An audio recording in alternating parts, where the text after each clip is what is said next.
ሰላም ጤና ይስጥልኝ እንደምን አላችሁ አብዲራዋ ነኝ በአብዲራዋ ቲዩብ አብዲራዋ ቲዩብ በሚናድ አብዲ ወይም ደግሞ ፓቻ እና በኔ በአብዲራዋ በአገር ውስጥና በዓለም አቀፍ እግር ኳስ ዙሪያ ልዩ ትኩረት ሰጥቶ የሚዘጋጅ ለውይይት ለክርክርና በተለያዩ ስፖርታዊ ጉዳዮች ላይ የራሱን ትንታኔ የሚሰጥ የዩቲዩብ ቻናል ሲሆን እነሆ በአውሮፓ ሻምፒየንስ ሊግ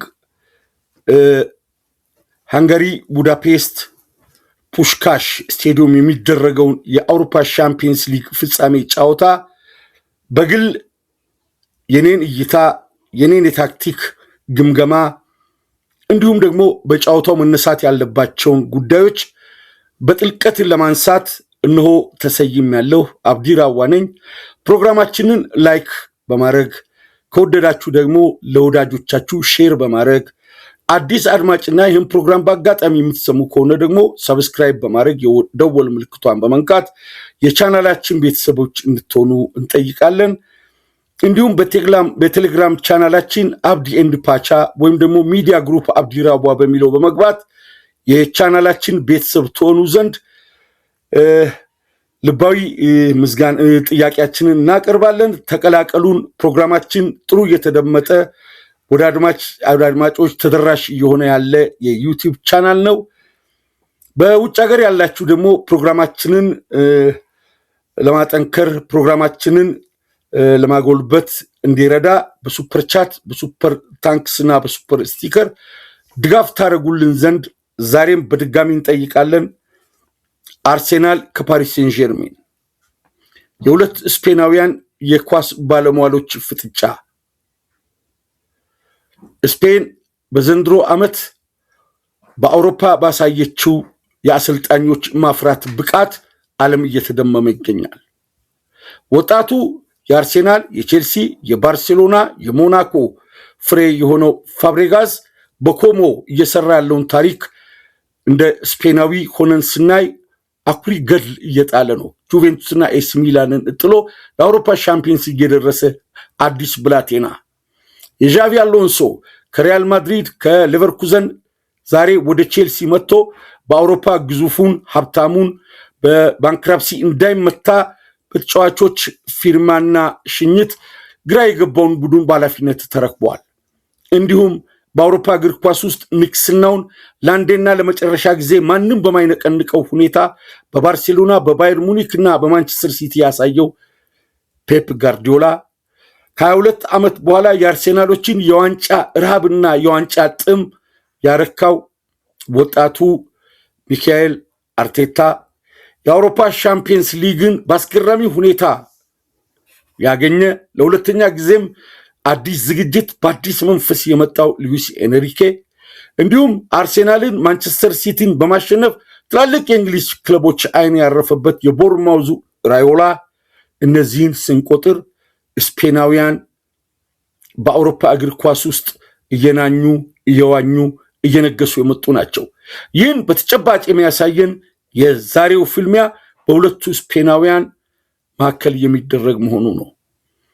በሀገራችን እግር ኳስ አብዛኛው በሚዲያ ያሉ መረጃ የሚሰጡ ትንታኔ የሚሰጡ የተለያዩ የአውሮፓ ገጾችን የሚገልጡ ከአገር ውስጥም እግር ኳስ ትንታኔ ጸባያቸው ባህሪያቸው ፍላጎታቸው ሆኖ ሚዲያ ላይ ያሉ ሰዎች ስለ ሁለቱ ቡድኖች በመሳብ በድጋፍ ተቃርኖ በመወጠር የሚሰጡት አስተያየት ብዙ ዓመት ኳስ እንደተከታተለ ብዙ ዓመት ኳስ እንደሚወድ በኳስም እንደተለከፈ ለኳስም እንደመነነ ሰው ራሳችንን አይተን ስናይ እነዚህ ባለሙያዎች አንድ የሚያደምጧቸው ወጣቶች በሚሰጡት ሐሳብ የሚጠለፉ የሚሰለቡ የሚከንፉ በእነሱ ሐሳብ የሚያረጋግጡ መሆናቸውን አለማወቅ ሁለት የተሻለ አድማጭ ማይክን በመጨበጥና ባለመጨበጥ መካከል ካልሆነ በስተቀር ከአንዳንድ ጊዜ አስተያየት ከምንሰጠው ከምንተነትነው የተሻሉ አድማጮችን በየቤቱ መኖራቸውን ያገናዘበ አለመሆኑ ነው። እግር ኳስን ልንወድ ልናፈቅር ልንደግፍ ልንቃወም ይህ እግር ኳሳዊ ስሜት ነው። ነገር ግን በዓለም ላይ ግዙፍ ዋንጫ ፍጻሜ ደርሶ ወይም ለፊልሚያ ተቃርቦ ወይም ውድድሩ ሊጠናቀቅ ጥቂት ቀናት ሲደርሱ በምንወደው ክለብ ተስበን የምንሰጣቸው አስተያየቶች ጀማሪ እግር ኳስ አፍቃሪዎችን ከማሳሳት በትላልቅ የኳስ አዋቂዎችና ነባር ተመልካቾች ራሳችንን ትዝብት ላይ ከመጣል የዘለለ ፋይዳ የለውም። ምክንያቱም ዛሬ የአርሴናል ደጋፊ በመሆን ሚዲያ ላይ ያሉ የማንቸስተር የሊቨርፑል የማንቸስተር ሲቲ እና የቶትናም ወይም የቼልሲ ደጋፊ በመሆን ደግሞ ሚዲያ ላይ ያሉ የሚሰጡት አስተያየት በጣም የተንጋለለ የተንሸዋረረ አድማጩን የሚያደናግር ወጣቶቹን ለአጉል ክርክርና ተገቢ ላልሆነ ጊዜ ማጥፋት የሚዳርግ ሆኗል። ዛሬ በሜዳ ውስጥ ታክቲክና በተጫዋቾች እንቅስቃሴና በክለቦች መዋቅር ላይ ሰፊ ትንታኔ መስጠት እየተቻለ የመረጃ እጥረት በሌለበት የሐሳብ እጥረት በሌለበት እነዛ ጉዳዮች ላይ ከማተኮር ይልቅ የአንዱን ቡድን የመሸነፊያ ዘዴና ፍላጎት ከትንታኔው በዘለለ ጠዋትና ማታ እየሰጡ ተቃራኒ ደጋፊን በማይጠቅም ሁኔታ ለማሳነስ የጨዋታ ውጤቱን ከወዲሁ ለመተንበይ አቅጣጫ ለሚያሳዝ የሚደረገው ነገር በአድማጩ ዘንድ ትዝብትን ይጥላል እንጂ ይህ በእውቀት የታጀበ ትንታኔ አለመሆኑን አረጋግጠን ማለፍ እንፈልጋለን። ምክንያቱም በእግር ኳስ ውስጥ ካሉ ሁለንተናዊ እንቅስቃሴዎች አፍሰን ሰፍረን ዘግነን ተንትነን የማንጨርሳቸው ረቂቅ ጉዳዮች አሉ። የኛ የመረዳት የማስረዳት ወይም ደግሞ በተጨባጭ ዕውቀት የመቅሰምና ጉዳዮችን የማወቅ የዕውቀት እጥረት ከሌለን በስተቀር በዓለም ላይ የሚታዩ የእግር ኳስ እንቅስቃሴዎች ዛሬ ተተንትኖ የሚያልቁ አይደለም። በምንወስዳቸው የአየር ሰዓቶች በምንሸፍናቸው የዩቲዩብ ፕሮግራሞች የአንድ 90 ደቂቃ እግር ኳስ ጉዳይ ሊተነተን አይችልም። በግርድፉ አድማጭን ተንትኖ ማስጨነቅ ሳይሆን ወይም ደግሞ ተንትኖ ሁሉንም ነገር እየበለቱ ማስረዳት ሳይሆን ተጨባጭ ጉዳዮችን ማስጨበጥ የባለሙያው የዘውትር የሰርክ ስራ ሊሆን ይገባል። ነገር ግን ከፍላጎታችን ጋር እያጣብቅና እያያያዝን የምንሰጠው ትንታኔ ወጣቶችን በሐሳባቸው የጨነገፉ በሐሳባቸው ባጭር የሚመለከቱ በምልከታቸው የተንሸዋረረ እይታ እንዲኖራቸው ያደርጋል። ትላልቅ ደግሞ ከጥንት ጀምሮ ኳስ የሚከታተሉ ሰዎች ታዝበው ነው ያልፋሉ። ስለ ሁለቱ ክለቦች የምናወራቸው የምናወጋቸው ከእናንተ ጋር ለአድማጭ የምናደርሳቸው እልፍ አላፍ አጀንዳዎች እያሉ የተጫዋቾቹን ጉዳት ማጉላትና በዛ በኩል ያለው የተቃራኒ አጥቂ ሊጠቀም የሚችልበትን መንገድ መጥፎ ሚልኪ በሆነ በተጫዋቾች ጉዳት ላይ እንደዚህ አይነት የተስካር አውጡልኝ አይነት ዜና ተገቢ አይደለም። ተጫዋቾች ፋውል ሲሰሩ ስተት ሲሰሩ በሚያዩት ካርድ ከሜዳ ሲወገዱ ኑሜሪካል አድቫንቴጅ ወይም ደግሞ የቁጥር ብልጫ ስላለ እንደ ደጋፊ ሊያስደስት ይችላል። ነገር ግን የራስ ተጫዋች ሲጎዳ እንደሚሰማን አይነት ህመም ተቃራኒ የመጎዳቱን ዜና በማለዳው የኤፍኤሞች እንዲሁም የዩቲዩብ እና የቲክቶክ ፕሮግራሞች ላይ የተጫዋቾቹን ጉዳት ማነፍነፍ የአዲሶቹ ወጣቶች የሁል ጊዜ ስራ ሆኗል። ይህ ምን ያህል የተንጋለለ ምን ያህል ከመረጃ የራቀና የተቃራኒን ውድቀትና ድቀት በማለዳው የሚናፍቁ ወጣቶቻችን ማፍራት ተገቢ እንዳልሆነ አስምረን ማለፍ እንፈልጋለን። የአንድ ቡድን ተጫዋች ሲጎዳ በሱ ጉዳት የሚገኝ አድቫንቴጅ ራስን ትዝብት ላይ ይጥላል እንጂ ተጫዋቹ ባልተሰለፈ ጊዜ የሚፈጠረውን ክፍተት ተጠቅሞ ተቃራኒ ሊያሸንፍ ይችል ይሆናል። ነገር ግን ፊት አልሆነም 90% ነው የሚቀረው የሱ ተጫዋች አሁን መግባት አደጋ ይኖረዋል። እንደዚህ አይነት ትንታኔዎች ስፖርታዊ ባለመሆናቸው በውስጣችን ያለውን መጥፎ ፍላጎትና መጥፎ ሚልኪ አጉልቶ ስለሚያሳይ ምን ተነትናቸው በርካታ ጉዳዮች ሳሉ እነሱ ላይ ማተኮር ይገባናል ብዬ አስምሬ ማለፍ እፈልጋለሁ። የፕሮግራም ማስታወቂያ በቅርብ ጊዜ እኛ በምንሰራው ፕሮግራም ላይ የዘውትር አድማጫችንና ወዳጃችን እንዲሁም ደግሞ የፕሮግራማችን የጀርባ አጥንት የሆነው ሁሴን አብዱልቀኒ ፕሮግራማችን ላይ ብርቱ አስተያየት በመስጠት የኛን የተቃርኖ ሐሳብ በማንሳት አንዳንድ ሐሳቦችን አንስቷል። ከዛ በፊት ሁሴን አብዱልቀኒ በሚያነሳቸው በፔፕ ጋርዲዮላ ላይ ያለውን አመለካከት በመቃወም በተከታታይ እኔም በውስጥ መልእክት ልኬለታለሁ። በላይቭ ፕሮግራማችንም ላይ ስለ ፔፕ አድንቀን ስንሰራ ሁሴን አብዱልቀኒ በተቃራኒው ደግሞ ፔፕ ላይ ያለውን አመለካከት አድማጮች ታውቃላችሁ።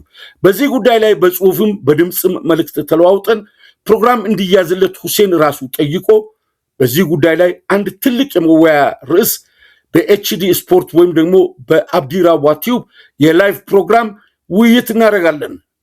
ውይይታችን በዚህም አያበቃም። በኢትዮጵያዊ እግር ኳስ አሰልጣኝ የኢትዮጵያ ቡናው ካሳይ አራጌ ዙሪያ ሁሴን ያለው አመለካከት ይታወቃል። እኔ ያለኝ ደግሞ አመለካከትም ይታወቃል። በዚህ ጉዳይ ላይም የጋራ መግባባት ስለሌለን አድማጮች የተለየ በዚህ ጉዳይ ላይ በቂ ዕውቀት እንዲያገኙ ከክርክራችን ከውይይታችን በቂ ግንዛቤ እንዲኖራቸው የላይቭ ፕሮግራም ወይም ደግሞ ፕሮግራም ተቀርቶ በሁለታችን መካከል በሚደረግ ውይይት ለአድማጮች እንዲደርስ ሁሴን አብዱልቀኒ ፈቃደኛነቱን አሳይቷል። በዘንድሮ የኢትዮጵያ የፖለቲካ ምርጫ ብዙ የፖለቲካ ፓርቲዎችና የመንግስት ተወካዮች የደመቀና እጅግ ማራኪ የሆነ ክርክር እንዳላደረጉ በትክክል የሚታወቅ ጉዳይ ሆኗል። ስለዚህ በእኔና በሁሴን ውይይት እጅግ በጣም የተጠበቀ ውይይትና ክርክር እንደምታገኙ እንዲሁም ከተቻለ በሳምንታት የሚዘልቅ ውይይታችን እየሰፋ ሌሎች አድማጮችንም እያስገባን በሀገራችን እግር ኳስ ላይ ለውጥ እንዲመጣ በውጭ ሀገር እግር ኳስ ላይም ያለንን አመለካከት ጠበብ ፈቀቅ ረቀቅ አርገን አድማጭ ተጨባጭ ዕውቀት እንዲያገኝ በጋራ መስማማት ላይ ደርሰናል። ፕሮግራሙ ሲሰናዳ ዕለትና ጊዜውን እናስታውቃቸዋለን። የአብዲ ራዋና የሁሴን አብዱልቀኒ በፔፕ ጋርዲዮላና በካሳይ አራጌ ላይ ያለን ሰፊ ልዩነት ባይጠብ እንኳን የልዩነታችንን ምክንያት በሚዲያ ለመወያየት ሁለታችንን ፍላጎታችንን በማሳየት ጊዜ መርጠን ስፍራ ቆርጠን ከአሜሪካ ኢትዮጵያ የውይይት ፕሮግራም ይዘናል። ዕለቱን እናስታውቃቸዋለን። ሁሴን አብዱልቀኒ ከአርሴናል ጋር ያለውን ፌሽታ ጨርሶ ከለንደን ተመልሷል። ሻምፒየንስ ሊጉን ውጤት ካየ በኋላ የእረፍት ጊዜውን አጠናቆ ቢቻል የዓለም ዋንጫ ከመጀመሩ በፊት ካልሆነ ደግሞ በዓለም ዋንጫ አጋማሽ ላይ ፕሮግራማችንን አዘጋጅተን ለአድማጮችም እንደርስ ይሆናል። አላህ ለፕሮግራማችን ስኬትና የሰመረ ውይይት እንዲያደርግ በጤናም በአጠቃላይ በላይቭ ስርጭቱም የተሳካ ጊዜ እንደምናሳልፍ እንግዲህ አላህ እንለምናለን። ሁሴን አብዱልቀኒ በስሜት ውስጥ ያለውን ነገር በመናገር በውስጡ ያለውን ፍላጎት በማብራራት በግልጽ የሚታወቅ ጋዜጠኛ ነው። እኛም ስለ ፔፕና ካሳይ አራጌ ያለን አመለካከት በተደጋጋሚ ከኤልያስ መልካ ጋር እያያዝን በአደባባይ የምናወራው ነው። ሀሳብ አለመግባባት አለ። በሱ ጉዳይ ላይ ሁለታችንም ልዩነታችንን ችለን ለአድማጮች በውይይትና በክርክር የምንቀርብ ይሆናል። ምናልባት በእነሱ ፕሮግራም ከዳዊት ጋር በእኛ ፕሮግራም ከፓቻ ጋር 1 2 3 4 5 ፕሮግራም ልናቀርብ እንችላለን። ነገር ግን ሁለቱን ፕሮግራም መጀመሪያ ለአድማጮች ካደረስን በኋላ በነዛ ጉዳዮች ላይ ሐሳብ የምንሰጥ ይሆናል። ሁሴን ፈቃደኛ በመሆኑ ከልብ እናመሰግናለን። አርቴታና ኤንሪኬ የሚያመሳስላቸው ባህሪ ምንድነው? እነዚህ ሁለት ስፔናውያን አሰልጣኞች የባርሴሎናን ውቅር በላማስቲያ አልፈው እግር ኳስን የተጠመቁ እግር ኳስን ያወቁ በእግር ኳስ የነቁ በእግር ኳስ የረቀቁ ምርጥ አሰልጣኞች ናቸው። ሁለቱም ከፔፕ ጋርዲዮላ ጋር ምክትል ሆኖ ሰርተዋል። ሁለቱም የሱ ደቀ መዝሙር ሆኖ ሰርተዋል። ሁለቱም በስፓኒሽ ቋንቋ የካታሎኒያንና የባስክ ጉዳዮችን የሚያነሱ የፖለቲካ አቀንቃኞችም ናቸው። ሁለቱም ለያዙለት ዓላማ ትረስት ዘ ፕሮሰስ በሚል ልዩ ትኩረት ይሰጣሉ። ከነሱ ጋር የክለብ ደጋፊዎቻቸው ትኩረት አልሰጥ ብለው በመዘናጋትና እንደ ዱላ ቅብብል የሪሌ ውድድር ዱላውን እንደጣለ ደካማ አትሌት ደጋፊዎቻቸው አብሮ መጓዝ ሳይችሉ ቀሩና በተለያየ ጊዜ ያወግዟቸዋል እንጂ በባርሴሎና፣ በሮማ፣ በስፔን ብሔራዊ ቡድንና በፓሪስ ሴን ጀርሜን ያሳየውን የሂደቱ እምነት መጣል አለበት የሚለውን የሉዊስ ኤንሪኬን እንዲሁም ፔፕ ጋር ሚካኤል አርቴታ በ6 ዓመት የአርሴናል ቆይተው ትረስት ዘ ፕሮሰስ በሚለው ጉዳይ ላይ በውጣ ውረድ ሲያልፍ በርካቶች እንዲባረር የመፈለግ የማጉረምረም ሐሳባቸው ተደማጭነት አላገኘም እንጂ እኛም ሀገር እንደዛ አይነት ቀቢጸ ተስፋዎች ሲስተዋሉ እንደነበር እናስታውሳለን። ሁለቱም እነዛን መጋወረጃዎች ጥሰው እነዛን ከለላዎች አፍርሰው ለቡዳፔስቱ ፍጻሜ ደርሰዋል። የሁለቱን አሰልጣኞች ማንነት በጋራ ቁልጭ አድርጎ የሚያሳየው ህብረት አርቴታ ወደ ቡድኑ ከመጣ በኋላ በትላልቅ ተጫዋቾች የተገነባው አርሴናልና በውጤት ያላማረ በኢጎ ወይም ደግሞ በውስጥ የራስን ስብዕና ከፍ በማድረግ የተወጠሩ ተጫዋቾች ከደሞዝ ክፍያና የራሳቸውን ማንነት ከክለቡ በላይ አጉልተው በሚያሳዩ ተጫዋቾች ላይ የጀመረው እርምጃ በሉዊስ ኤንሪኬ ፓሪስ የተደገመ ነው። አርቴታ እንደመጣ ኦዚልን፣ ኦባሜያንግን፣ ላካዜቴን፣ ዣካን፣ ፔፔን፣ ኢዮቢን፣ ቶሬራን፣ ዴቪድ ሉዊዝን፣ ጉንዲዝን፣ ማርቲኔዝን የአስቶን ቪላውን በረኛ ዊሎክን፣ ክላስኒችን፣ ሙስጠፊን፣ ቤላሪንን፣ ዊሊያምን፣ ሚኪቴሪያንን እነዚህ በስም ከፍ ያሉ በደሞዝ እጅግ የገዘፉ በችሎታና በልምዳቸው በአብዛኛው ከወጣቶቹ ውጭ ማንነታቸውን አሻራቸውን ያሳረፉ ትላልቅ ተጫዋቾች ናቸው። ነገር ግን ፕሮሰሱን አምኖ አዲስ ግንባታ ለመገንባት የራሱን መሰረት ለመጣል የራሱን ቤዝ ኤንድ ፋውንዴሽን በአርሴናል ውስጥ ለማሳረፍ ከማንቸስተር ሲቲ የማሰልጠኛ ማዕከል የቀሰመውን ከቬንገር ደግሞ በስልጠና ውስጥ ያገኘውን ነገር ይዞ ሲመጣ እንደ ቅድመ ሁኔታ ያቀረበው ከራስ ፍላጎት ይልቅ በክለቡ ላይ እምነት ያላቸው ለወደፊት በሚሰራው እግር ኳሳዊ መንፈስ ውስጥ በጥንካሬ ሊዘልቁ የሚችሉ ዋንጫ የተራቡ ሐሳብ የሚቀበሉ ታሪክ ለመስራት በአርሴናል ቲሸርት ውስጥ የራሳቸውን ፍቅርና ፍላጎት ሊያሳዩ የሚችሉ ተጫዋቾችን ማምጣት ስለምፈልግ እነዚህን ሰዎች ማግለል፣ ማሰናበት፣ መሸኘት አለብኝ ብሎ ከቦርዱ ጋር ተነጋግሮ ከክለቡ አሰናብቷል። ሉዊስ ኤንሪኬ በዓለም ላይ ለመዳሰስ፣ ለመጨበጥ፣ ለመንካት፣ በሚዲያ ለማየት እንዲሁም ደግሞ በጋዜጣና በቴሌቪዥን ዜናዎቻቸው ለማየት በአጋጣሚ ደግሞ ዓለም በኢንተርቪው በመለያ ሽያጫቸው በክለብ መለያዎቻቸው ማየት የሚፈልጋቸውን የዓለም ድንቅ ከዋክብትን ብራዚላዊን ኔይማር፣ አርጀንቲናዊን ሜሲ፣ ፈረንሳዊን ምባፔ፣ አርጀንቲናዊን ዲማሪያ፣ ስፔናዊን ራሞስ፣ ጣሊያናዊን ቬራቲ፣ እነ በርትራን፣ ሳንቼዝን፣ ኡጋርቴን፣ አሴንሳኦን፣ ሲክናዝር፣ ኢንድሪስ ጋዬን፣ ኮሎሚያኒን፣ ዳንኤሎ ፖርቱጋላዊውን፣ ሳራቢያን፣ ሱለርን፣ ዋይናልደምን እነዚህን በሙሉ ዝነኞች በዓለም ላይ የሚከፈላቸው ረብጣ ብርና ዶላር ከአንድ መርከብ በላይ ተጭኖ የሚመጣ የዓለማችን ቱጃር፣ የዓለማችን ሀብታም፣ የዓለማችን የተንደላቀቁ ደጋፊዎቻቸው በአይን ለማየት የሚናፍቋቸውን ተጫዋቾች በፓሪስ ሴን ጀርሜን የመውጫ በር በኩል በሩን ገርበብ ሳይሆን በደንብ በርግዶ መውጫ በር አሳይቶ በድፍረት ያሰናበተ ጀግና አሰልጣኝ ነው። ዛሬ በማድሪድ የሚናኘውን በፈረንሳይ እንደ ንጉስ የሚታየውን ክለቦችን በጸባዩ በባህሪው ማረቅና ማነጽ ያልቻለው ምባፔን ያለምንም ድርድር በነፃ ሲያሰናበት ይህ ሰው ምን ሊሰራ ነው ተብሎ ግርምት ነበር።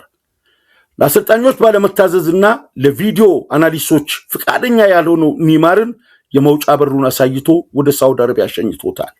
እንደ ቬራቲ አይነት በኳስ አስማተኛ የሆኑ እጅግ በጣም በቴክኒካቸው የረቀቁ የበቁትን ግን ከክለቡ የዲሲፕሊን ጋር ከክለቡ ማንነት ጋር ለመገነባው ቡድን አይጠቅሙም በሚል በወጣቶች ከወረደው ወልቭስ ከተሰናበተው እነ ቪቲና የመጡበትን መንገድ አያይዞ ክለብ ውስጥ ያሉትን እነ ሜንዴዝን አብቅቶ እነ ኔቫስን አምጥቶ እነ ደምቤሌን በዶርትመንድና በባርሴሎና በህመምና በጉዳት የሚሰቃየውን ደምቤሌን በአነስተኛ ዋጋ አምጥቶ እነዚህን ወጣቶች በማቀናጀት በዓለም ላይ አስፈሪውን ቡድን ሰርቷል።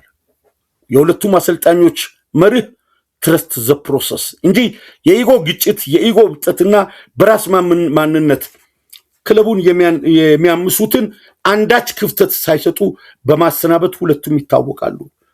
ስፔናውያን የመርህ ሰዎች ናቸው ማለት ነው።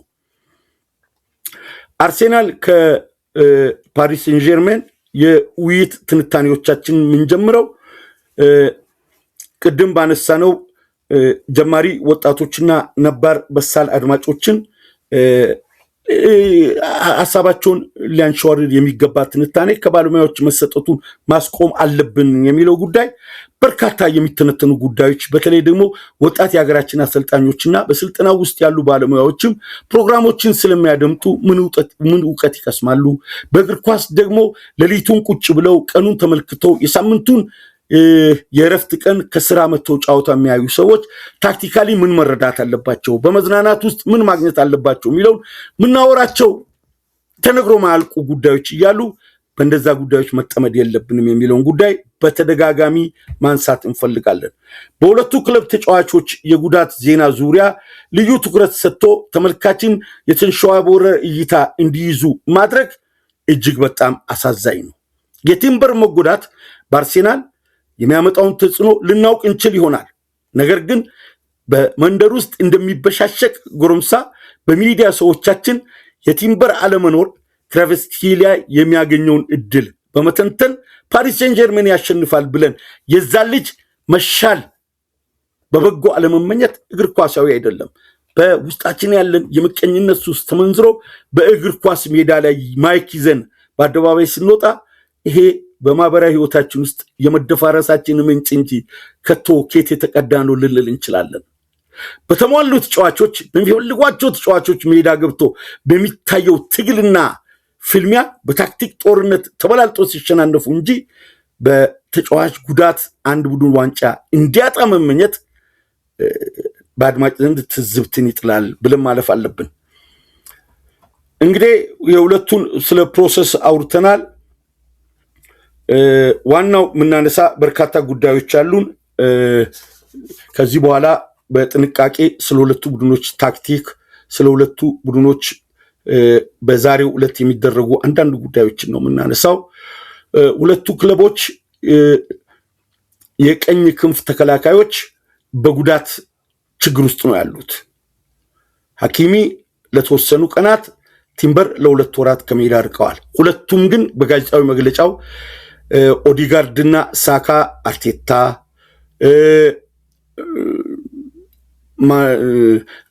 በፓሪስ ሴን ጀርሜን በኩል ዴምቤሌና ሉዊስ ኤንሪኬ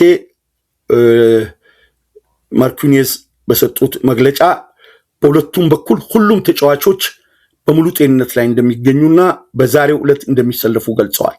ይሄ ለተመልካች በጎ ዜና ነው። እኛ ግን እንደ ተንታኝ ከጉዳት አገግሞ የሚመጡ ልጆች ምን ሊገጥማቸው ይችላል ብለን ስናስብ ልዩ ትኩረት ያገኘው ተጫዋች ክራቨስቲሊያ ነው። ይሄ ጆርጂያዊ ልዩ ትኩረት አግኝቷል። በዛ ቦታ ክፍተት መኖር ባለመኖሩ አይደለም። በዘንድሮ የአውሮፓ የባለንዶር ምርጫ እኔ በግሌ ቅድሚያ የምሰጠው ልጅ ነው። ነገር ግን ዓለም ዋንጫ ላይ ያለፈ ቡድን የላቸውም። የዓለም ሚዲያም የአምናው ተሸላሚ ደምቤሌ ላይ አተኩሯል። አርሴናል የሚበላ ከሆነ ደግሞ ዴክላን ራይስ ላይ እንዲሁም ደግሞ የባየር ሙኒኩ ሃሪኬንም እንደዚሁ ትኩረት ተሰጥቷቸዋል። እነ ፈረንሳይ የሚያሸንፉ ከሆነ እምባፔ፣ ብራዚል የሚያሸንፍ ከሆነ ኒማር፣ ፖርቱጋል የሚያሸንፍ ከሆነ ክርስቲያኖ ሮናልዶ፣ እንደዚህ አይነት ተጫዋቾች አሉ። ባለንዶር ብዙ አያሳስብም። ነገር ግን እውነት በዚህ በዘንድሮ ፐርፎርማንስ ከታየ ይህ የፓሪስ ሴን ጀርሜኑ ጆርጂያዊው ክራቨስቲሊያ ነው ምናምን ስሙ ብዙ አሊዝም እሱ በዛሬው ጨዋታ እሱ ምን ሊጠቀም ይችላል? ንድፈ ሐሳቡን ከኋላና ከፊት እያደባለቅን እንጀምራለን። አርሴናል ምን አይነት አስተላለፍ ይዞ ቢገባ ነው የኔ ምርጫ? በግሌ ከብዙ አድማጮች ጋር ልንለያይ እንችላለን። አርሴናል እጅግ ኳስ በመቆጣጠር የተካነውን ቡድን በጉልበት፣ በትንፋሽ፣ በፍጥነት የተሻለው አርሴናል የበለጠ ኳስ ለመቆጣጠር ጥረት ካደረገ ፓሪስ ሴን ጀርሜንን ማሸነፍ ይችላል። በምን? ሚካኤል አርቴታ እንደኛ አገር አናሊስቶች ወይም እንደኔ ወይም እንደኛ አድማጮች እውነት በደመነፍስ ሄዶ ይህን ጨዋታ መግጠም ይፈልጋል ብላችሁ ታስባላችሁ? እንደኔ ጨዋታው ከተጠናቀቀ በኋላ ምናልባት አርሴናል ካሸነፈ አርቴታ ሊሰጥ የሚችለውን አንድ መግለጫ ከወዲሁ መናገር ይችላል። የአምናውን የአስቶን ቪላ ከፓሪስ ሴን ጀርሜን 3-1 3-2 አስቶን ቪላ አሸንፈውን 3-1 ፓሪስ ሴን ጀርሜን አሸንፈውን እንዲሁም በዓለም የክለቦች ሻምፒዮና ቼልሲ ፓሪስ ሴን ጀርሜንን ያሸንፈውን ፊልም ደጋግሞ ሊያይ እንደሚችል ከወዲሁ መተንበይ ይቻላል። ለምን? ሁለት የእንግሊዝ ቡድኖች ከአርሴናል በታች የሆኑ አርሴናል የሚያሸንፋቸው ፓሪስ ሴን ጀርሜንን በምን አይነት ብልጫ እንዳስጨነቁ በተለይ ቪላ ፓርክና አሜሪካ ላይ በተደረገው የዓለም የክለቦች ሻምፒዮና ላይ ቼልሲ 3-1 ሲያሸንፍ ፓልመርና ፔድሮ ኔቶ የሰሩትን ተአምር ስናይ ቼልሲ የወሰደበትን የብልጫ መንገድ አስቶን ቪላ እስከ መጨረሻዋ ደቂቃ 5 ደቂቃ ተጨማሪ ብትኖር ፓሪስ ሴን ጀርሜንን ጥሎ ሊያልፍ እንደሚችል ያሳየበትን የአስቶን ቪላ የኡናይ ኤምሪን አጫወት ሚካኤል አርቴታ ቪዲዮን አይም ማለት ስለ እግር ኳስ ፈጽሞ ግንዛቤ የለንም ማለት ነው። ደጋግሞ ያንን አጫወት አይቶ በስፒድ በጉልበት በፍጥነት በጫናና እንዲሁም ደግሞ ተቃራኒ እንቅስቃሴዎችን እንዳይመሰርት በማድረግ እዛው በማስቀረት ፓሪስ ሴን ጀርሜንን ለማስጨነቅ ሌላ የተለየ የታክቲክ ንድፈ ሐሳብ ሳይሆን የአስቶን ቪላንና የቼልሲን ጨዋታ ደጋግሞ ማየት የሚበቃው ይመስለናል። በፓሪስ ሴን ጀርሜን በኩል ሚካኤል አርቴታ ሁለቱን ጨዋታዎች ካየ ሉዊስ ኤንሪኬ ምን ሊያይ ይችላል? የጓደኞቹን የሁለቱን ስፔናውያን የራዮላንና የፔፕ ጋርዲዮላን የቦርማውዝ አርሴናልን ያሸነፈበትና ማንቸስተር ሲቲ በጥሎ ማለፍ ዋንጫ አርሴናልን ያሸነፈበትን ቪዲዮ ደጋግሞ ሊያይ እንደሚችል ከወዲሁ መናገር ይቻላል። ሲቲ አርሴናልን 2-0 አሸንፎ ሲያሸንፍ አሳምኖ ሲያሸንፍ፣ ቦርማውዝ እንዳያችሁት በተሻለ ብልጫ አርሴናልን ነጥብ ሲያስጥል፣ አርሴናልን ከተኛበት ያነቃበትን ጨዋታ ራዮላ የተጫወተበትን ዘዴ ሲያይ ሉዊስ ኤንሪኬ ሁለቱም ቪዲዮ እንደማየት ከዚህ በላይ ትልቅ ግብዣ ከዚህ በላይ ትልቅ የጨዋታው ትንታኔን ጫፍ ሊሰጥ የሚችለው ምንም አይነት ፍንጭ ምንም አይነት ማስረጃና መረጃ የለውም። ሁለቱ አሰልጣኞች እነዚህን ሁለት ጨዋታዎች ቪዲዮን አይቶ እንደሚመጡ መገመት ይቻላል። በሁለቱ በኩል እኔ ያለኝ የታክቲክ ግምት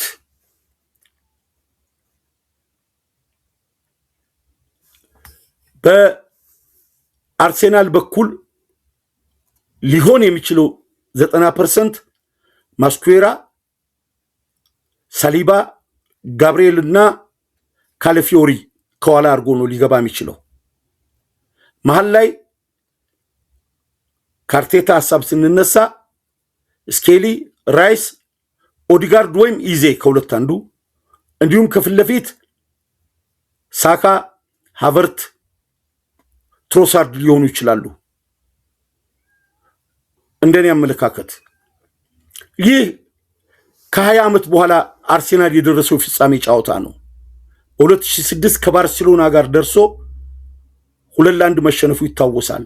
በካምቤል 1-0 አርሴናል መምራት ችሎ በሳሙኤል ኢቶና በብራዚላዊው ቤሌቲ አማካይነት 2-1 ማሸነፉ ይታወሳል። ሌማን ከእረፍት በፊት በጊዜ በቀይ ከወጣ በኋላ ማለት ነው። ያ የሌማን ቀይ ፔሬዝን ሰለባ አድርጎት ነበር። ፔሬዝን ቀንሰው ነው ስፔናዊውን በረኛ ያስገቡት እና ከ20 ዓመት በኋላ የተገኘ እድል በመሆኑ ከፊት ለፊታቸው ያለች ደግሞ እጅግ በጣም አጭር 90 ደቂቃ በመሆኗ የኔ የጫውታ አስተሳሰብ ወይም ለአርሴናል የኔ ግምት አራቱን ተከላካዮች ባይነካ እንኳን ስጋትና ፍርሃት ስላለ እንደኔ በማስኩዌራ ቦታ ዙቢመንዲ ቢሰለፍ ነው የሚሻለው ነው ምለው። አብዛኞቻችን ከመንጠቅ ከመሮጥ ከመጋፋት ጋር ነው ኳስ ከመቆጣጠር ጋር አይታችሁ እንደሆን ትንሿ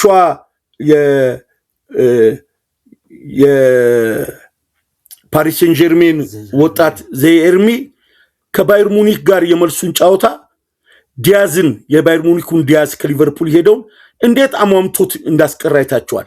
የዲያዝን ፍጥነት የዲያዝን ድሪብሊንግ ጩጫዋ አትችልም። ነገር ግን ያ ከመሆኑ በፊት ነው በኳስ ቁጥጥር አንዲት ኳስ እንደ መጀመሪያው ዙር እንዳያደርግ አድርገው ባየር ሙኒክን ሲያሸንፉ እቺ ትንሿ ልጅ ዲያዝን ተቆጣጥራለች።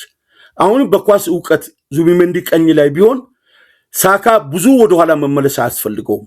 መሸፈን ያለበት ሳካ ወደ ኋላ ከመመለስ ይልቅ ራይስ ወደ ቀኝ እየወጣ በሜንዴዝ እና በዚህ በጆርጂያው ክራቨክስቲሊያ መሃል ያለውን ግንኙነት በማቋረጥ መርዳት ይቻላል የሚል እምነት አለኝ። ይህ ግን በአርቴታ ግንዛቤ ሊሆን አይችልም። ስለዚህ ማስኩዌራን ሊያስገባ ይችላል። የቲምበር ጉዳይ ለኔ አጠራጣሪ ነው። 2 ወር ያልገባል ልጅ ቢያንስ ክሪስታል ፓላስ ላይ ወይም ዌስትሃም ላይ ወይም አንድ ጨዋታ ላይ 25 ደቂቃ ያልተጫወተ የማች ፊትነሱን ቼክ ያላደረገ ልጅ ሪስክ ወስዶ ያስገባል ብዬ አልገምትም። ጤናማ ሆኖ ከገባ ፊት ከሆነ ችግሩን ሊያቃልል ይችላል። የኔ ስጋት ግን ማንም ቀኝ ላይ ሆነ ማን ቲምበር ማስኩዌራ ዙቢሜንዲም ከገቡ አርቴታ ሊነግራቸው የሚችለው ሳሊባ ያንን ቦታ በእጅጉ ሽፋን እንዲሰጥ ነው የሚነግረው። በትኩረት የፓሪስ ሴን ጀርሜንን የግራ የአርሴናል የቀኝ መስመር ሽፋን እንዲሰጥ ነው አርቴታ የሚያደርገው።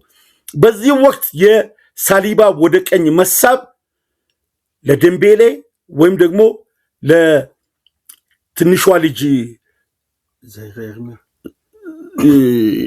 የፓሪስ ሴን ጀርሜኑ የክንፍ አጥቂ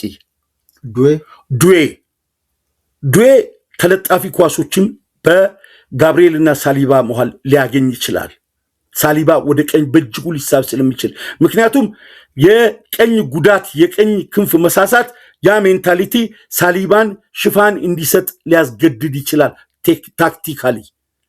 ከዛ ውጭ ዱዌና ኔቨስ እነዛን ክፍተቶች ተጠቅመው አማካዩን አዘናግተው ሊመጡ ይችላሉ የሚል የራሴ ምልከታ አለኝ። ወደ አርሴናል ስንመለስ በድፍረት በሶስት አማካዮች መግባት አለበት ያልኩት አንዲት 90 ደቂቃ ሁለቱ ኢዜና ኦዲጋርድ ኳሱን የመቆጣጠር አቅም ስላላቸው ኳስ የበለጠ የሚቆጣጠሩ ፓሪስ ሴን ጀርሜንን ለማቆም ወስነው ሶስት አጥቂዎች ባሉት ቡድን ሁለት ነጣቂ አማካዮች ስለማያስፈልጉ በዲክላን ራይስ ብቻ የተከላካይ አማካዩን ስፍራ ይዞ በሁለቱ ቢገባ ቻንስ በመፍጠር እድሎችን በመከወን ከሳካ ጋር ፍጹም መግባባት ያለው ኦዲጋርድ ቢገባ የአምበልነት ንቃት፣ ፍላጎት፣ ወኔ ቡድን በመምራት ከወገብ ባሻገር የኦዲጋርድ መኖር በጣም ጥሩ ነው። የተገኙ ኳሶችን ከቁጥጥር በኋላ ለመምታት አክሮ ለመምታት ሾልኮ ለማለፍ ኢዜም ክፍተት ስለሚፈልግ በተናጥል በአንድ 10 ቁጥር ከመጫወት በሁለት 10 ቁጥሮች ወይም በሁለት 8 ቁጥሮች መጫወት ለአርሴናል አዋጪ ነው እላለሁ። እኔ ግራ ላይ ትሮሳርድን ቢያሰልፈው ምናልባት ትሮሳርድን አሳልፎ ኢዜም በዛ በኩል ፕሪሚየር ሊጉ ላይ ስለሞከረ አርቴታ ሊወስድ የሚችለው አማራጭ ነው። ይህ ለአሰልጣኙ የምንተወው ጉዳይ ይሆናል። በፓሪስ ሴን ጀርሜን በኩል የኔ ስጋት የአርሴናል ትልቁ የማጥቃት ቀጠና እና መነሻ የሚሆነው ትልቁ ኃይል ሳካ ነው። ሳካ ከመንዴዝ ጋር እንግዲህ በመጀመሪያው አምና በሁለቱም ዙሮች አይተናል። ያንን ስተት ሳካ ይደግማል ብሎ መገመት አይቻልም። ምክንያቱም የባየር ሙኒኩ ኦሊሴ ሜንዴዝ ላይ የፈጠረውን ተጽዕኖ በደንብ አይተናል። ያንን ክፍተት አርሴናሎች አይተው እነ ሳካ ተዘጋጅቶ አይመጡም ማለት እግር ኳሳዊ አይደለም።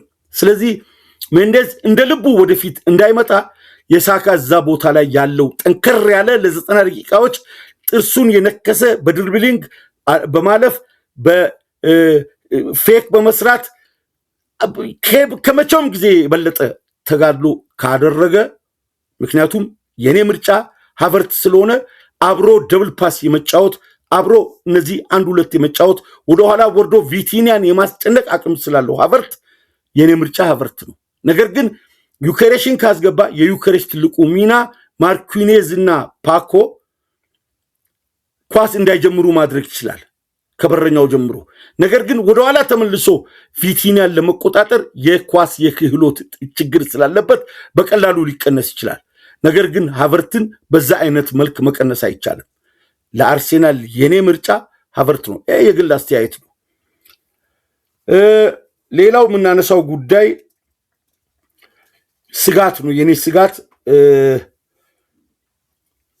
በራይስ ብቻ አርሴናል ከተጫወተ አስተላለፉን አይቼ መናገር ይችላለሁ። በራይስ ብቻ አማካዩን ከገባ በበቂ ሁኔታ ቡድኑን መቋቋም ይችላል።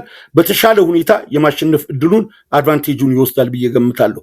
ሌላው ሪስክ የሚሆነው የስኬሊ ቴክኒሽያን የሆኑ ተጫዋቾች ጋር አንድ ለአንድ ሲገናኝ ከታለፈው በኋላ የሚወስደው አግሬሲቭ እርምጃ በስስ በሆኑ የአውሮፓ ሻምፒዮንስ ሊግ ዳኞች ስጋት ይሆናል ብዬ አስባለሁ።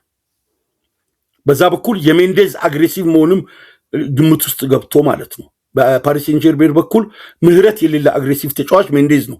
ከቴክኒኩ፣ ከታክቲኩ፣ ከፍጥነቱ፣ ከብቃቱ ውጭ ምህረት የለውም ከኋላ ታክል ሲገባ።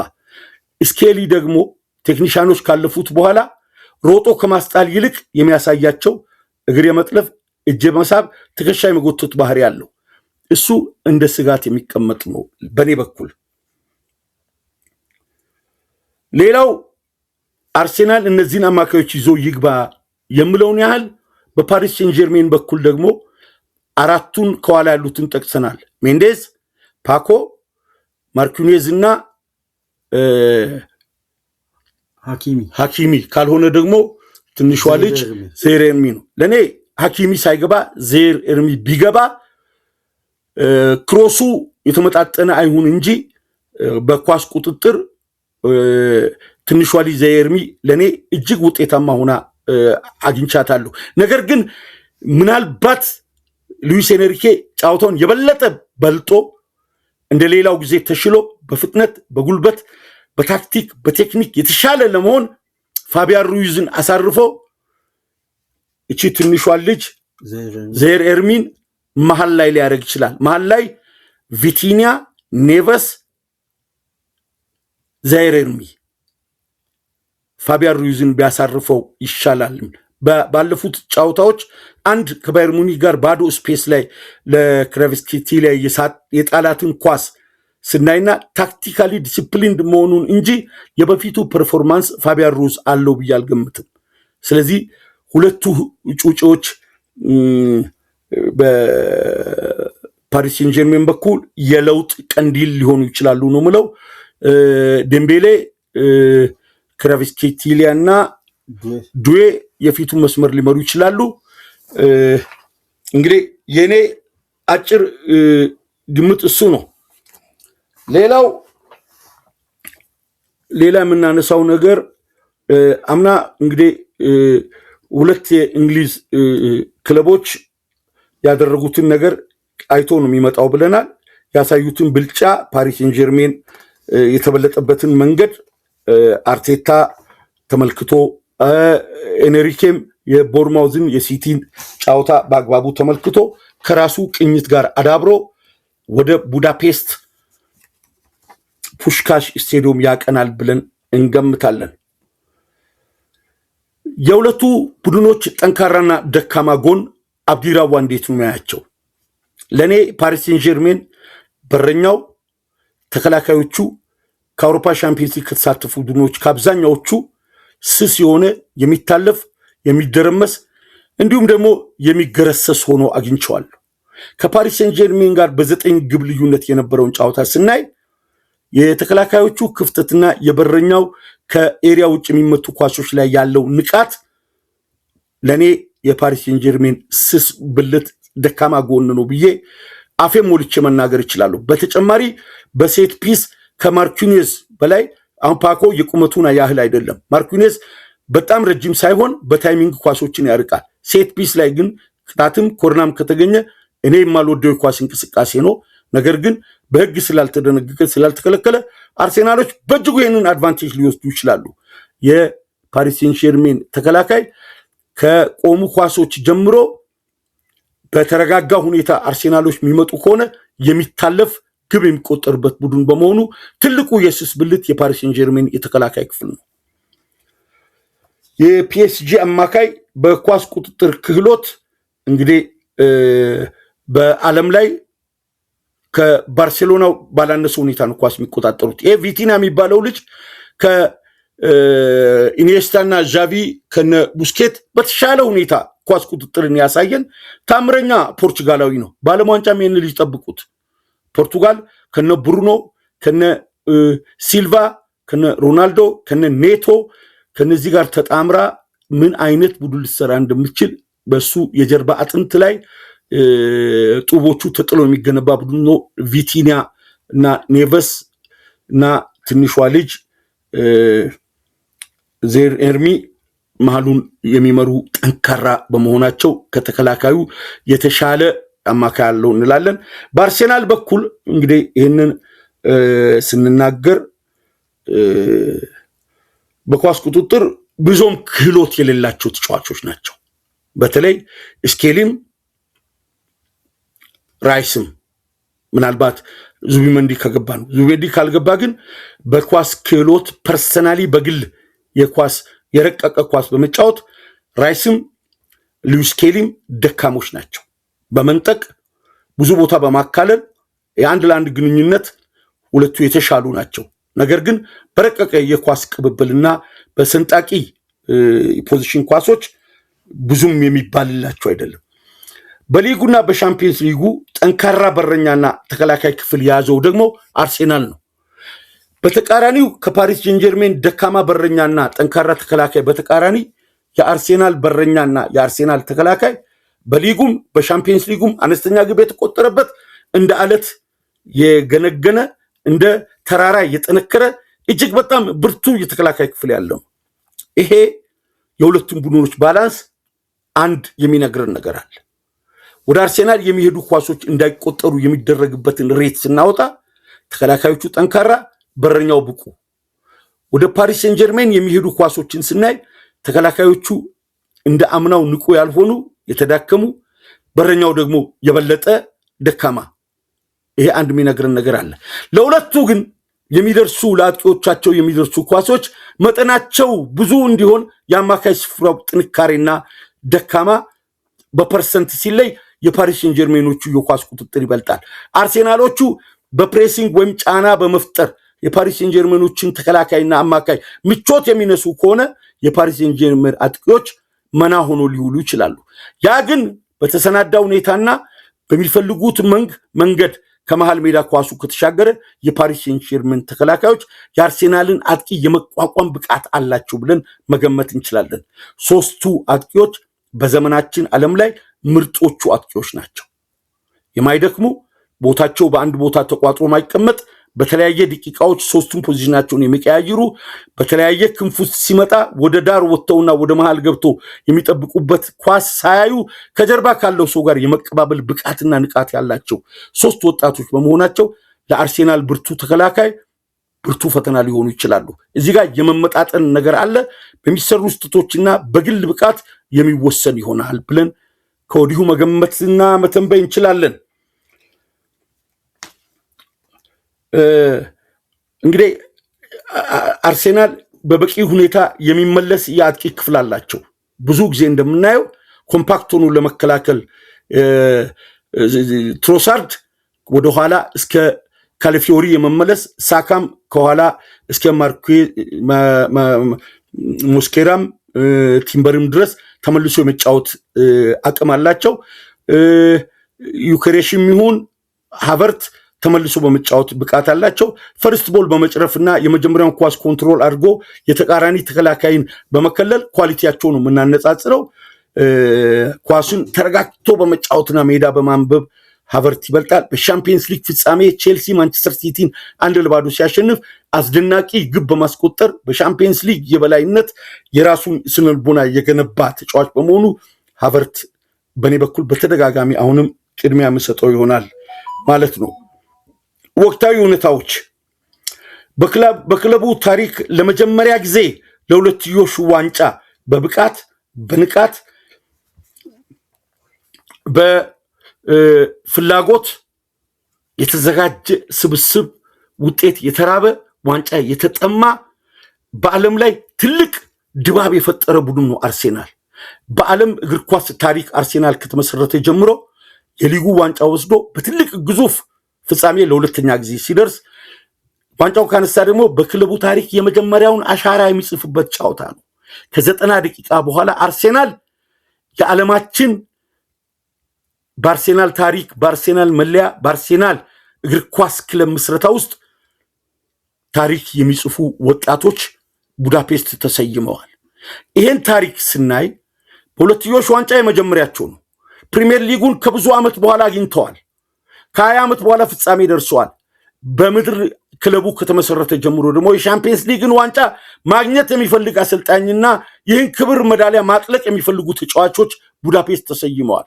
ይሄ ሲታይ አንድ ይህን ዋንጫ ካሸነፉ በኋላ በመላው ኢትዮጵያ፣ በአፍሪካ፣ በኤዥያና በአውሮፓ በመላው ዓለም የአርሴናል ዋንጫ ማግኘት በደመነፍስ ብቻ ሳይሆን ቁጭት እንደወለደው አብዮት እንደ ኤርታሌ እሳተ ገሞራ ዓለም ላይ የተፍለቀለቀ በጣም የሞቀ እጅግ በጣም የሚገርም ስሜት በደጋፊው ዘንድ ታይቷል።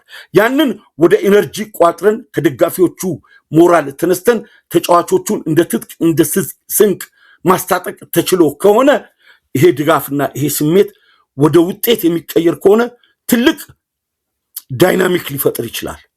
ይሄ ስሜት ከ100 ዓመት በኋላ በኢትዮጵያ አትሌቲክስ ውስጥ እንደሚፈጠረው አረንጓዴ ጎርፍ አይነት እንደ ማይክ ታይሰንና እንደ መሐመድ አሊ ቦክሰኞች የሚያገኙት ድጋፍ እንደ ዩዛን ቦልትና ቀነኒሳ አይነት በተለያዩ መድረኮች ላይ ድፍን ስቴዲየም በሆታ የሚጮህላቸው አትሌቶች ሲሆኑ ኖቤል የተሸለሙ ታዋቂ ሰዎች የሚያገኙ ሽልማት ሲሆን በዓለም ላይ አነጋጋሪና አስደናቂ ጉዳዮች ሲሆን ዓለም በጋራ የሚነጋገርበት ጉዳይ ይሆናል።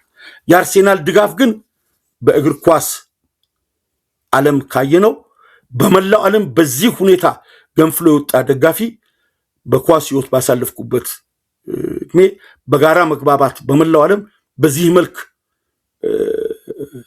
እግር ኳስ ፈንጠዚያ ስርዓትና ዲሲፕሊን ባለው ሁኔታ አንዲት ረብሻና ኮሽታ ሳትኖር በተለያዩ ቦታ እግር ኳሳዊ ጥበብና እግር ኳሳዊ ልክፍትን የማያውቁ ስሜታቸው የደነደነና እግር ኳስ ውስጣቸው የሌለ ያረጡ አውደልዳዮች ከሚሰጡት ችችት ውጥ እንደዚህ አይነት ደስታዎችን ምን ነው በየዓመቱ ባየን የሚያሰኝ እጅግ በጣም ሰላማዊና አስደናቂ ድባብ አሳይቷል። ያ ድባብ ኮንቨርተር ቢኖር ወደ አርሴናል ተጫዋቾች ይህ ጉልበትና ድባብ አልዞርም ብላችሁ ታስባላችሁ ወይ? ይህንን ዝማሬ ይህንን ጩኸት ይህንን በመላው ዓለም ሚዲያ የተዘገበውን እንደ ቶን ሲፍለቀለቅ የነበረውን እንደ ኒውክሌር ቶን አተም ዩራኒየም ትልቅ ግብአት የሆነውን ደጋፊ ዝማሬውን እያሰላስሉ ወደ ሜዳ አይገቡም ብሎ ማሰብ እንዴት እግር ኳሳዊ ሊሆን ይችላል? ከቡዳፔስት ማዶ ከ4000 ኪሎ ሜትር አልፈው የሚጮህ የደጋፊ ብዛት ከጥቁር ከነጭ ከቡናማ ፀጉርና ሰማያዊ አይን ካላቸው የዓለም ህዝቦች ሲንደቀደቅ የነበረው ድጋፍና የአደባባይ ጩኸትና ደስታ በልጆቹ ልብ ውስጥና በልጆቹ ስነ ልቦና ውስጥ አንዳች ነገር አላሳረፈም ማለት እግር ኳሳዊ አይደለም።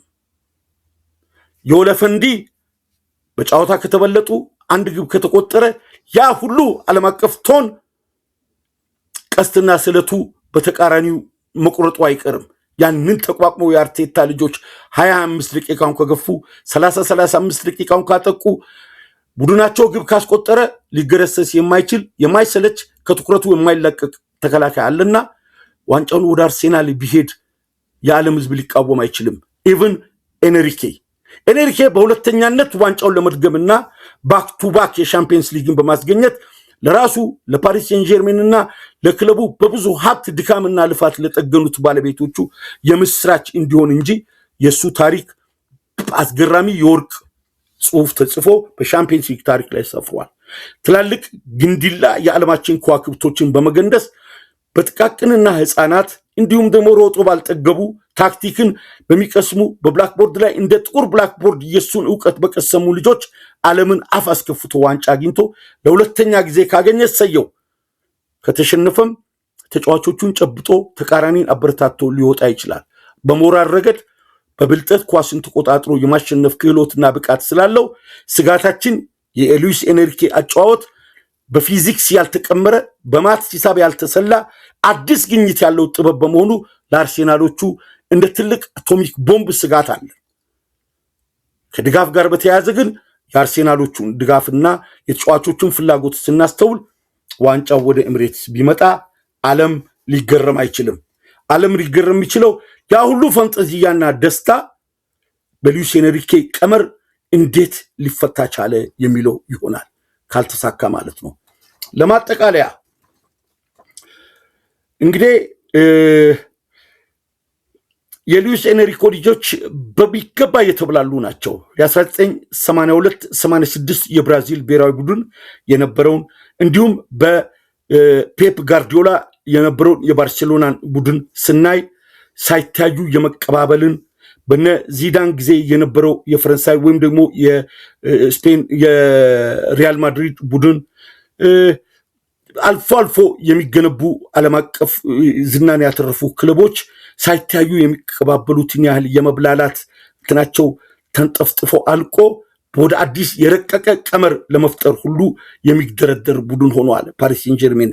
ይሄ በአርሴናል ቤት ውስጥ ስጋት ይፈጥር ይሆናል ብለን እናስባለን። እንግዲህ ሁለቱንም ክለቦች ማጠቃለያ ስናይ አድማጮች ይህን ጨዋታ ለማየት ይህን ጨዋታ ለመታደም በጤንነት በተሟላ ሁኔታ አላህ አድርሶን መገኘታችን እንደ እግር ኳስ ቤተሰብ መታደል ነው። የሰዓቱ ጊዜ መሆን ትልቁ ነጥብ ደግሞ የዓለም እግር ኳስ እየረቀቀ የዓለም እግር ኳስ እጅግ በጣም ከፍ ያለ ታክቲኮች እየጸደቁ ታክቲኮች እየተከበሩ አሰልጣኞች መኝታ እንቅልፍ እያጡ እረፍት እያጡ ተጫዋቾች ከሜዳ ላይ ውጭ ከሜዳ ውጭ ያለው የታክቲክ ዕውቀታቸው እየገዘፈ በቃ በአንዲት ታክቲክ መረዳት ወይም ደግሞ ታክቲክ ለመረዳት ፍላጎት የሌለው ተጫዋች ከተጠባባቂነት እስከ ክለብ መሰናበት የሚደርስበት ደረጃ ላይ ደርሷል የዓለም እግር ኳስ። አንድ ተጫዋች ፍላጎቱ ካልታየ ሲያስረዱት የማይገባው ከሆነ ፍቃደኛም ካልሆነ አይደለም ተጠባባቂ ነው ከክለብ የሚሰናበታል። ክለቦች ትዕግስት አልባ ሆነዋል። አሰልጣኞች በረቀቀ ሁኔታ ለዚህ ማረጋገጫው ከግለሰብ ጥገኝነት የተላቀቁ ሁለት አሰልጣኞች ቡዳፔስት ፑሽካሽ ስቴዲየም ላይ ይገናኛሉ። ሚካኤል አርቴታ በማን ላይ ነው ጥገኛ የሆነው? ያላረፈ ተጫዋች ማን አለ? ሳሊባ አልተመታም፣ ገብርኤል አላረፈም፣ ራይስ አላረፈም፣ ሳካ ለብዙ ሳምንት በህመም አልተጎዳም፣ ሃቨርት በህመም ተጎድቶ አልተረሳም፣ ኦዲጋርድ በህመም ሲሰቃይ አልቆየም። ማን ነው ኢዜን በዚህ ደረጃ የሚያውቀው? ኢዜስ ከሜዳ አልራቀም። ካለፊዮሪስ፣ ቲምበርስ፣ ዋይትስ ምናልባት በጉዳት ያላጣ ነው ራይስና ራያን ነው። ራይስም ለሁለት ጨዋታ ታንኪዩ ፓቻ። ስለዚህ ግለሰብ ላይ ጥገኛ አይደሉም።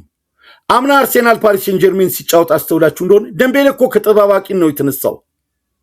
በሁለተኛው ጨዋታ ከተጠባባቂ ወንበር ላይ ነው የተነሳው። እነ ባርኮላ ናቸው የሚገቡት። እነ ሐኪሚ ሳይኖሩ በነ ዚያር ኤርሚ ሙኒክን ማሸነፍ ችሏል። ስለዚህ ባፔን ሲሸኝ ግለሰብ ላይ ጥገኛ ስለማይሆነው ሁለቱ ስፔናውያን በግለሰብ ላይ ጥገኛ የመሆንን አውሮፓዊ የእግር ኳስ ህመምን ምን ቅርቅሩን አውጥቶ ለዓለም ፍንትው አድርጎ ያሳዩ ናቸው። የሁለቱ ፍጥጫ በቡድን ምስረታ ሂደቱን በመተማመን ላይ የተመሰረተ እግር ኳስ እንዲኖር ተመልካቹን ክለቡን የክለብ ደጋፊና ተጫዋቾቻቸውን ትረስት ዘ ፕሮሰስ በሚል ሁለቱም ባዘገመ ሁኔታ ሳይሆን ቅጽበታዊ በሆነ እግር ኳሳዊ ለውጥ ለዋንጫ ደርሰዋል። መልካም ጨዋታ እንላለን። በመጨረሻ ለማጠቃለል ሉዊስ ኬሊ ከአርሴናል ባይገባ፣ ፋቢያን ሩይዝ ከፓሪስ ሴን ጀርሜን ካልገባ በአውሮፓ ውስጥ ከፓሪስ ሴን ጀርሜንና ከባየር ሙኒክ የተሻለ ጨዋታ እናያለን ብዬ በግሌ ገምታለሁ። የግል ግምት ነው። ስህተት ካለ በሰኞ ፕሮግራም ወይ በእሁድ ምሽት ፕሮግራም በኮሜንት ሐሳባችሁ ቅጥቅጥ ታረጉንና እኛም ይቅርታ እንጠይቃለን። በግል ባይገባ ነው ያልኩት። ምክንያቱም የሁለቱም ፐርፎርማንስ ለእንደዚህ አይነት ፋይናል ለኔ በግሌ አይመጥንም። የፋቢያን ሩይዝ በወቅቱ የሚያሳየው ፐርፎርማንስ ዝቅ ማለት የሉዊስ ኬሊ ትልቅ ጨዋታ ላይ አደጋ ሊያመጣ ይችላል ብዬ ስለማስብ፣ ምክንያቱም በካርድ የሚወሰን ጨዋታ ፋይናል ላይ እጅግ በጣም ተመልካችን የሚጎዳ ነው። ኑሜሪካል አድቫንቴጅ ፋይናል ላይ መታየት የለበትም ብዬ በግሌ አምናለሁ። በሁለቱም በኩል የኔ ምኞት ራይስ፣ ኦዲጋርድና ኢዜ፣ ቪቲኒያ፣ ኔቨስ እና ዘይር ኤርሚ ቢሆኑ ብዬ ነው ማስበው። በኳስ መረዳት እንዲሁም ጽሁፎቼን በአግባቡ ወረቀት ላይ አስፍሬ በረድፍ ለእናንተ ለመቅረብ አሁን ያለኝ ጤንነት እነዚህን ጉዳዮች የማያስችል በመሆኑ በግርድፉ ከላይም ከታችም ከጎንም ወደፊትም ወደ ላይም ወጣ ገባ እያልኩኝ ብጥብጥ ባለ ሁኔታ ይህን ፕሮግራም አቀረብኩ። ለሁለቱም ደጋፊዎች በተለይ ፓሪስ ሴን ጀርሜን ኢትዮጵያ ውስጥ ጥቂት ነው ያሉት፣ ግን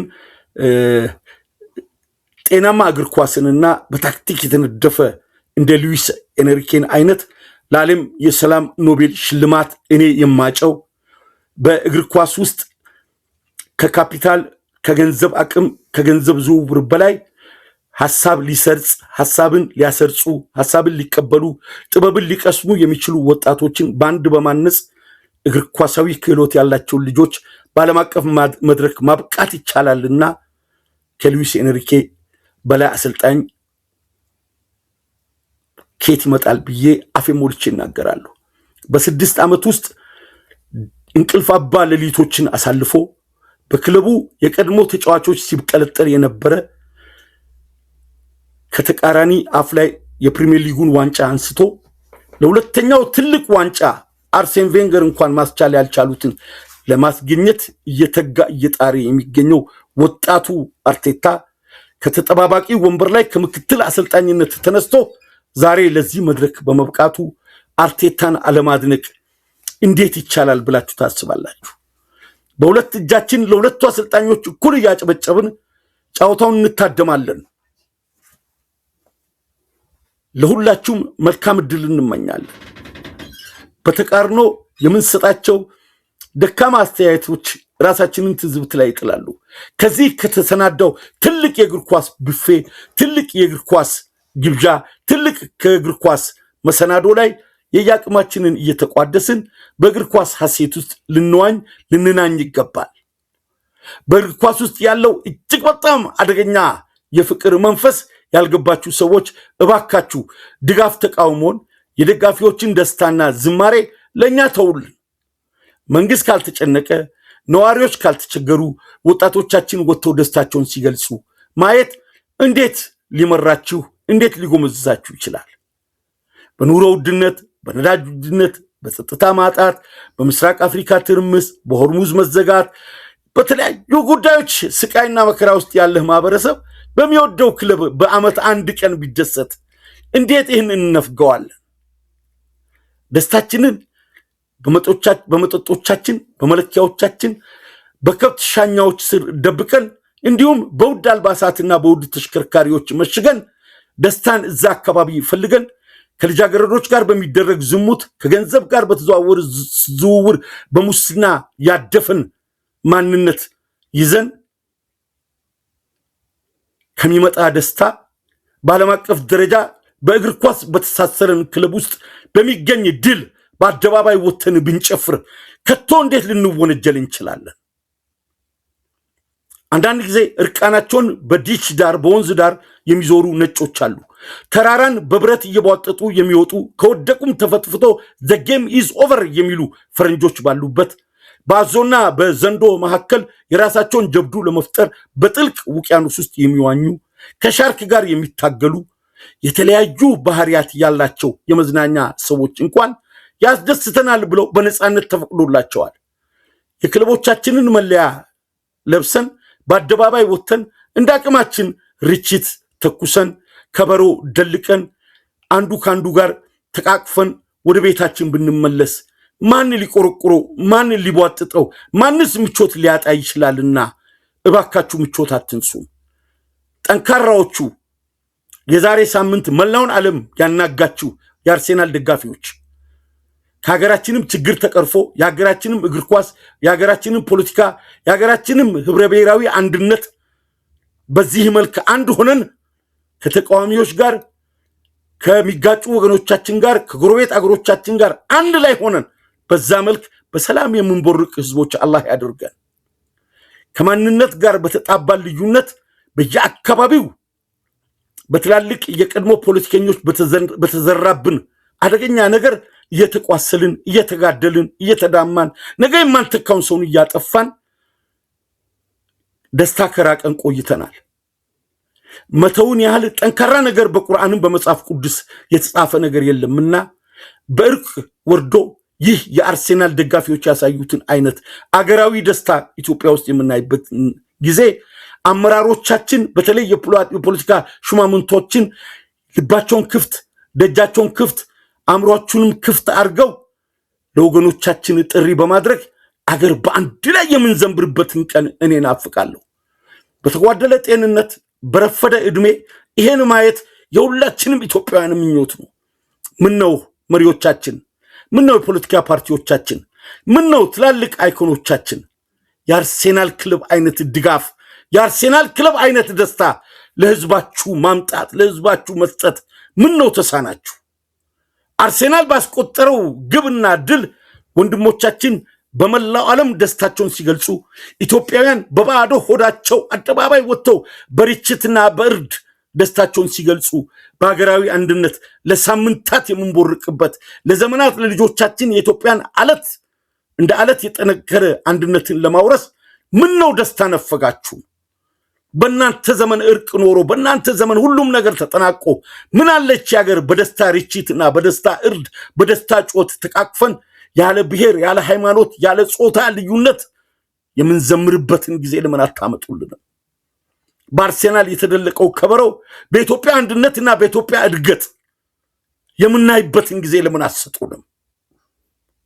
እባካችሁ የፖለቲካ መሪዎቻችን በተቃውሞም በመንግስትም በኩል ያላችሁ ውስጣዊ ጀብደኝነትን በማሸነፍ ተያያዙና እባካችሁን ከአደባባይ ያውጡና ከድርቅም ከራብም ከጦርነትም እንውጣ።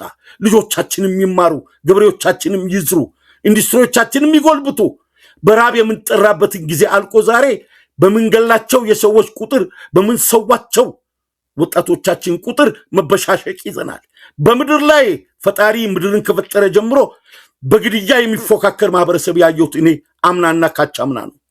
በሞቱ ሰዎች ቁጥር በቁጥርና በአሃዝ የምንፎካከርበት ጊዜ፣ የእናቴ ልጅ ወንድሜን ገድዬ የምዘምርበት ጊዜ፣ አብረን ችግርን ማቃለል የምንችል ህዝቦች፣ አብረን መከራን ማሸነፍ የምንችል ህዝቦች አርሴናል አንድ አረገን እኮ። ለንደን ያለውን፣ አፍጋኒስታን ያለውን፣ ኡዝቤኪስታን ያለውን፣ ቤልጅየም ያለውን፣ ዩኤስኤ ያለውን፣ ሶማሊያ ያለውን፣ ኬንያ ያለውን፣ ኢትዮጵያ ያለውን በመላው ዓለም አንድ አድርጓል። ኢትዮጵያን ከራብ በማላቀቅ ኢትዮጵያን ሰላም በማድረግ በምስራቅ አፍሪካ ገናና አገር በማድረግ እንደ አርሴናል እንደ ማንቸስተር እንደ ሊቨርፑል እንደ ሲቲ እንደ ቼልሲ ደጋፊዎች ምን ነው ደስታ የነሱን ያህል እንኳን እንዳናገኝ አረጋችሁ። ደስታችን በእጃችሁ ነው።